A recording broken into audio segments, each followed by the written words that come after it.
Good evening. We're going to call the meeting for Akron City Council to order at this time. Our clerk will read the roll. Bolden. Aye. Boys. Aye. Connor. Aye. Davis. Fusco. Garrett. Present. Hannah. Aye. Kamer. Lombardo. Aye. McKittrick. Aye. Amobian. Aye. Somerville. Aye. Wilson. Aye. All members are present. Thank you. At this time, for those who voluntarily wish to do so, would you please stand at this time?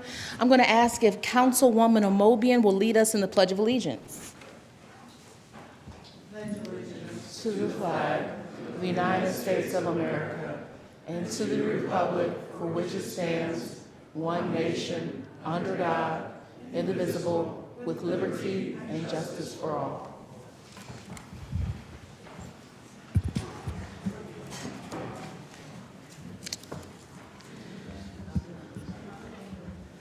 The minutes from our previously held meeting have been provided. Are there any additions or corrections? Motion to approve. Is there a second? Second. All in favor signify by saying aye. Aye. Any opposed? The ayes have it. The motion to approve the minutes passes 13-0. At this time, we're going to move to our public comment period. I'm going to ask all those who signed up to participate, if you'll please stand at this time so that you may be sworn in by our clerk. Could you please raise your right hand? Do you swear or affirm that the testimony you give will be the truth? If so, please say, I do. I do. Thank you. So just going to ask, when you hear your name, if you'll please approach the podium, and you will have 3 minutes to speak to this body. And we're going to begin with Marcellus Smith. Is Marcellus Smith here? Mary Riley.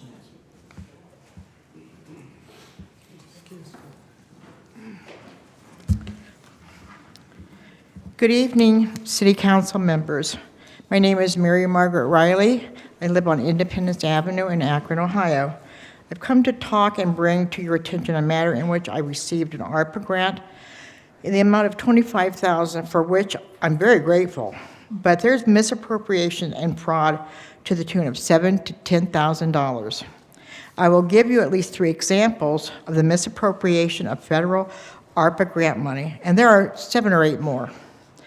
Prime replacement of windows ×2, 1,200, never touched, never done. Main service cable and panel replacement, 4,000, never touched, never done. Furnace service and repairs, 600, never touched, never done. Went to Home Depot, bought the filter myself, and replaced it. I have gone through the proper channels to address these issues, starting with my councilman, Mr. Phil Lombardo, Mr. Lash at the mayor's office, Nanette Pitt and Aja Mixon at Emily Sykes' office, and then Casey Weinstein and Derek Hall's office in Columbus. I'm in desperate need for someone to advocate for me in regards to these issues. Mr. Lombardi was kind enough to come to my home and reply, this is the shoddiest work he'd ever seen for the porch and the deck. They used nails instead of screws, and they cracked the wood everywhere. And other things. Council is welcome to visit my home anytime so that I may prove the truth in regards to each and every item I am disputing. I was told in an email from Mr. Lombardo that he was told that I had questioned and complained too many times. And no one wanted to expend more resources on my home. I was given $25,000 to put into my home and fix it. For the badly needed things. Like I said, I'm very grateful for the ARPA grant. There's no truth to this, and even if there was, I'm telling you, you can ask questions about what they're doing in your home, why they're doing it. I did complain twice. Once, they had put the hinges on the doors to the bathroom cabinet on backwards. Mr. Lombardo is a witness. They put the shower door up, and it was too short, and water was coming out over the top. I have an email that Phil sent to Mr. Lash in regards to the fact of the nails being used instead of the screws, the linen doors, and the shower glass doors. Keith Harris and others would not let me see the final report on the itemized and final amount. Well, Ohio is a public record state. And I waited until Keith Harris filed the papers with the city of Akron because he refused to share them with me. So I had somebody send the final report. That is why and how I got the items and the figures. I'm imploring the city council members to have someone look over all these files and say, we need to do this to shut this woman the hell up. Or yes, there's misappropriation of funds in which it needs to be amended, rectified to satisfy this injustice that has occurred. Thank you, city council members. Thank you so much, Mrs. Riley. We'll make sure that we get in touch with you to see how we can help resolve the issue, okay? We'll make sure we get in touch with you so we can follow up to help give you some assistance, okay? Thank you. You're welcome. Is Tiffany Smith here? Sterling Schreiber. Good evening, everyone. My name is Sterling Schreiber. I am here tonight to speak to the property at 1200 Firestone. Like many people in Akron, I have a strong personal connection to this property. It's what brought my family to Akron a century ago. Multiple generations of them worked there. This is not a unique story across this city. I've met many people who have a strong personal, familial, emotional connection to this building. I believe that we still have a chance to save this property and that we should consider all options to do so. The city has a modest amount of money on the table right now to fully tear it down, but I think that there's actually a far greater economic and human impact to be had in taking the steps to preserve and rehabilitate it. I propose that the city issue one final request for proposals. I would encourage the city to consider broad financial, time, and use parameters and give interested developers the opportunity to reimagine their own ideas for the property. Whereas previous RFPs restricted uses to commercial or industrial, I believe that mixed-use applications to include some residential footprint should be considered. I understand that there are very complicated deed restrictions and environmental covenants in place with the Ohio EPA that would make this difficult, but I think there's a case to be made that some of these covenants can be overcome at some time and some cost. There are funding mechanisms and processes available to explore this. We're able to successfully preserve and rehabilitate the former Goodrich headquarters at Canal Place and the former Goodyear headquarters at East End. I think that Firestone deserves the same chance at preservation. There's a lot of funding mechanisms on the table to do this. There's state and federal historic preservation tax credits, Ohio Brownfield Remediation Program funding to help with needed environmental remediation, as well as low-income housing tax credits, which I think would give the best financial arbitrage to develop this as a mixed-income, affordable development with some proportion of affordable housing therein. I think that this also gives the additional option of leveraging the Summit County Development and Finance Authority to issue public financing and tax-exempt bonds to improve debt coverage and bring down project costs. That is to say, I think we have a lot of financial and funding mechanisms here that could be explored further. None of what I'm proposing tonight would be without difficulty. We're talking about timelines that would probably have to exist on a 5 or 10-year time frame. But if there's one property in the city right now that I think is worth stepping out onto a limb for, I think that Firestone is it. Like I said, we have a small amount of money on the table right now to tear it down forever, but I think that there's a much greater benefit to be had in going the extra mile to see about preserving it. If we can preserve and reimagine this property, I think we'll have done right by many generations of Akronites, past and future. Thank you. Thank you so much, Mr. Schreiber. William Reynolds. Jerome McClendon. Donnell Hilton, are you online with us? Yes, can you hear me? And thank you. Good evening. My name is Danielle Hilton, president and founder of Warm the Homeless Initiative here in Akron. Any of us can see that a large portion of Akron neighborhoods are becoming significantly blighted. There's a drastic increase of residents that have deteriorating housing, extreme outdoor storage and junk, and failure to reasonably maintain or trim their shrubs, grasses, and weeds on the property, all of which can bring safety, sanitary, or pest hazards, bringing down the character of our city, and over time will reduce the tax revenue and property values, and attract more crime to the city's neighborhoods. all of which leaves many Akron residents feeling discouraged. I recently had a meeting this past week with some of our city leaders and some of the law staff. In that meeting, I was able to propose some of my anti-blight initiatives and legislation that addresses this widespread issue. I believe accountability comes from the top down, and if you all as leaders care about this city and the future of your wards, housing stock, and neighborhoods, please support these measures as it comes across your attention or desk.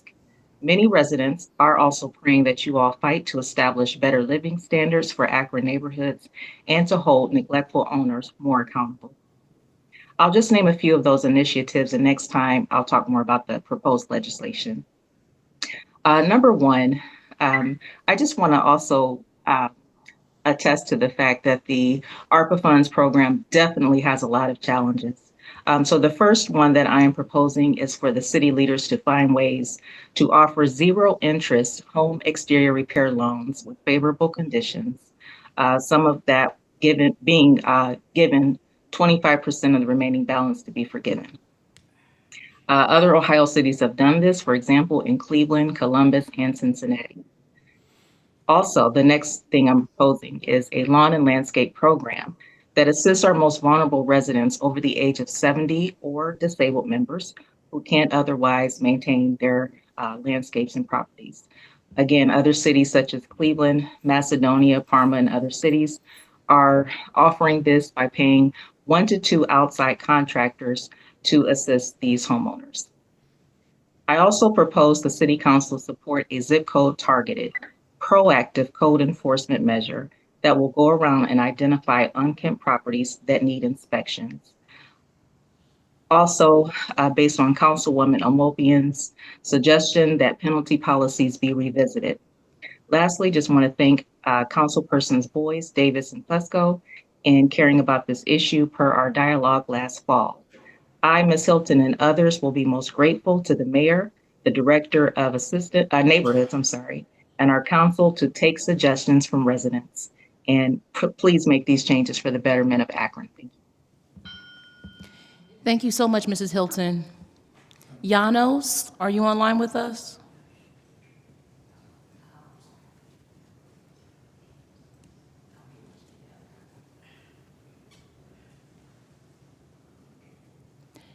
Janos, can you hear us?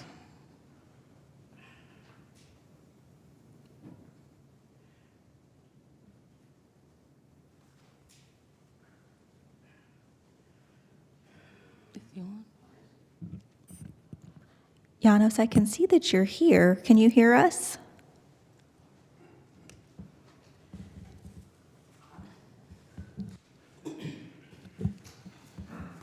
We'll give you a couple minutes. We do want to give you an opportunity, but you might be having some technical difficulty. We are trying to prompt you to unmute yourself.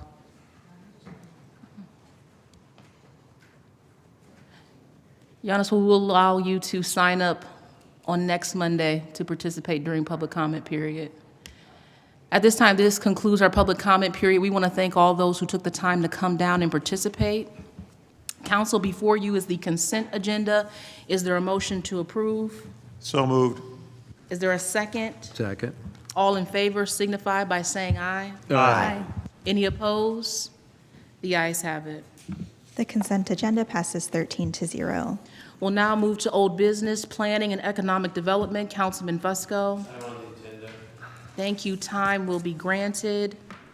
Public safety, Councilman McKittrick. Continued time, please. Thank you. Time will be granted. That concludes our old business. We'll now move into new legislation. Item number 1, offered by Lombardo, ordinance authorizing the mayor or his designee to enter into a contract or contracts without the formality of publicly advertising for bids with Guidehouse Incorporated for post-production technical support services to support various functions within the Workday application and declaring an emergency. Councilman Lombardo. Consent agenda, please. Thank you. This item will be placed on the consent agenda. Item number 2, offered by Fusco, ordinance authorizing a conditional use to establish a defense education training facility at 1928 Eastwood Avenue and declaring an emergency. Councilman Fusco. Burn advertised for public hearing. Thank you. This item will be referred. Item number 3, offered by Fusco, Ordinance authorizing a conditional use to place a shed within the required setback at 844 East Archwood Avenue and declaring an emergency. Councilman Fusco. For an advertise. This item will be referred. Item number 4, offered by Fusco, ordinance authorizing a conditional use to expand the zoo on property south of Diagonal Road and east of Ald Farm Road, parcel numbers 6701439 and 6761223, and declaring an emergency. Councilman For an Fusco. advertise for public hearing. Thank you. This item will be referred. Item number 5, offered by Fusco, ordinance authorizing the mayor or his designee to enter into an agreement or agreements with PVC Cascade One LLC for the lease of office space for the city's income tax division and declaring an emergency. Councilman Fusco. Consent agenda. This item will be placed on the consent agenda. Item number 6, offered by Fusco, ordinance authorizing the Director of Public Service or his designee to enter into an agreement or agreements with Akron Children's Museum to extend the term of Akron Children's Museum's facility lease and declaring an emergency. Councilman Fusco. Consent agenda. This item will be placed on the consent agenda. Item number 7, offered by President Somerville, resolution appointing Ward 1 Council Representative Fran Wilson as City Council's representative on the Highland Square Special Improvement District, created by Resolution Number 36-2026 and passed by City Council February 9th, 2026, and in accordance with the Ohio Revised Code, Section 1710.04A, which requires a Board of Directors for a Special Improvement District to include a person appointed by the legislative authority of each participating political subdivision and declaring an emergency. Councilman Fusco. Consent agenda. This item will be placed on the consent agenda. We did have another piece come in after committees today. If council would like to consider making a motion to suspend the rules regarding this going to a committee first. I'd like to make a motion to suspend the rules regarding legislation being first considered by a committee. Thank you. Is there a second? Second. All in favor signify by saying aye. Aye. Any opposed? The ayes have it. The motion passes 13-0. This is offered by Mayor Malik and President Somerville. Resolution honoring the life and work of the Reverend Jesse Jackson, expressing condolences and sympathy to his family on his recent passing and recognizing his lasting impact on and civil rights advocacy in Akron and throughout Northeast Ohio, and declaring an emergency.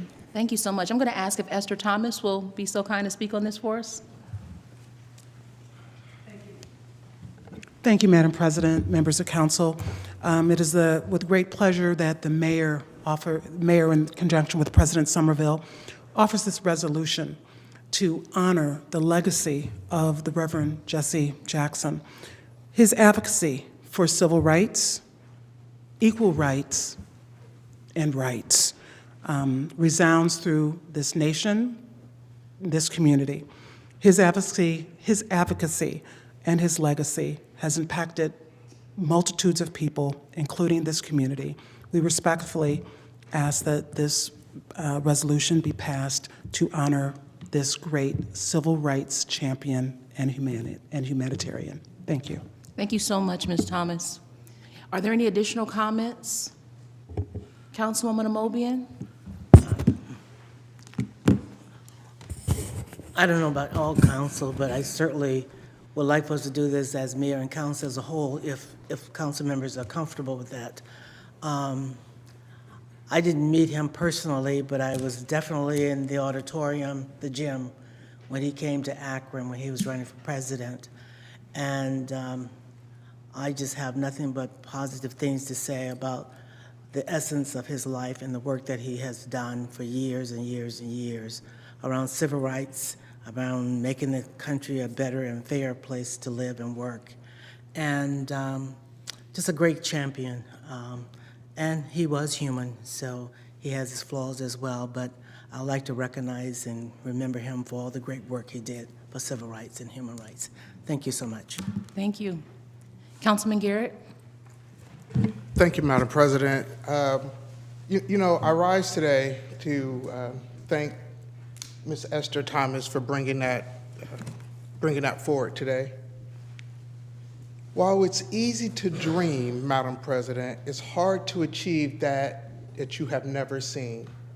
And a lot of times, seeing Reverend Jesse Jackson fight for rights, fight for us, fight for equal rights for everyone, it was really amazing to watch, and that fuels me to do what I do, to stand and fight for the people in our community.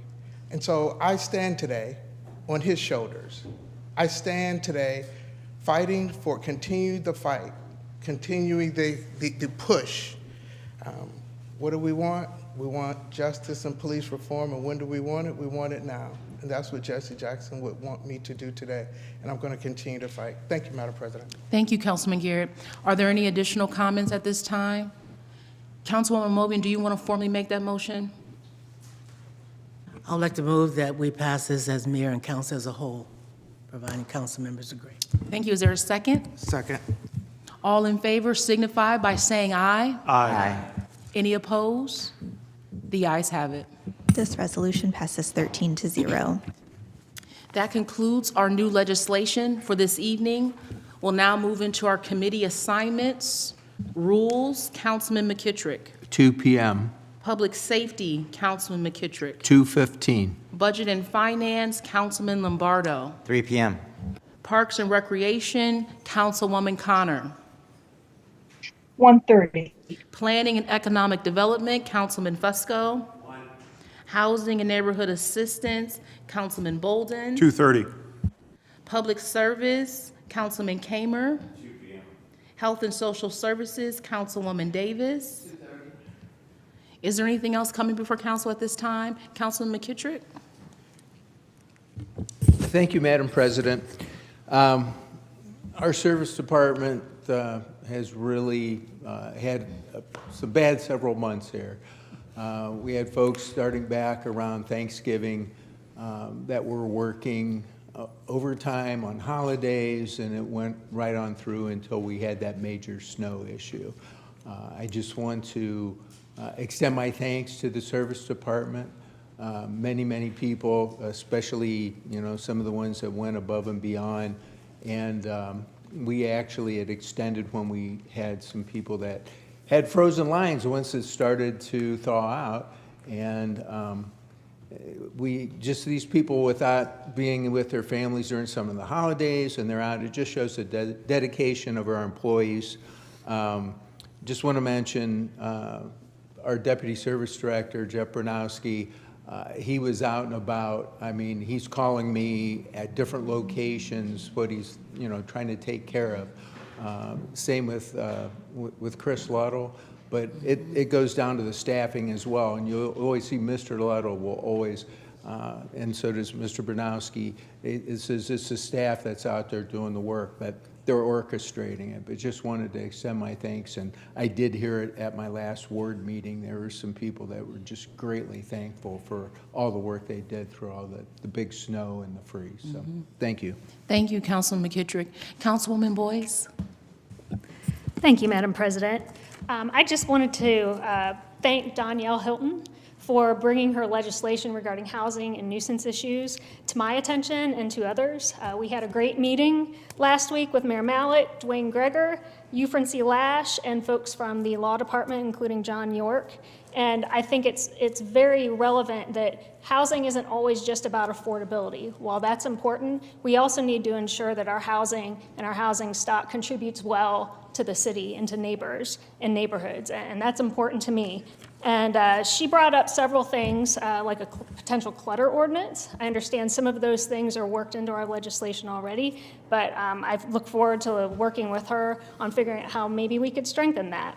As well as Cleveland's doing something rather unique. They have self-driving vehicles that have cameras on them that are capturing images of properties to identify where there may be some violations. And I understand that all of our plow and salt trucks, as well as our trash trucks, have cameras already mounted on them. And I think it's an interesting opportunity based on some of these things that we could start looking at how to leverage those cameras in order to make sure that we're identifying housing and other properties that maybe aren't living up to the standards of Akron. So I want to thank her for bringing that to our attention. I also wanted to remind folks of the Unify Akron initiative, which is they're going to be holding the first Citizens Assembly in Akron revolving around housing, this important issue. And they're doing the lottery on Thursday at House 330 at 4:30 p.m. And during that lottery, they'll be choosing 65 people that are representative of our city,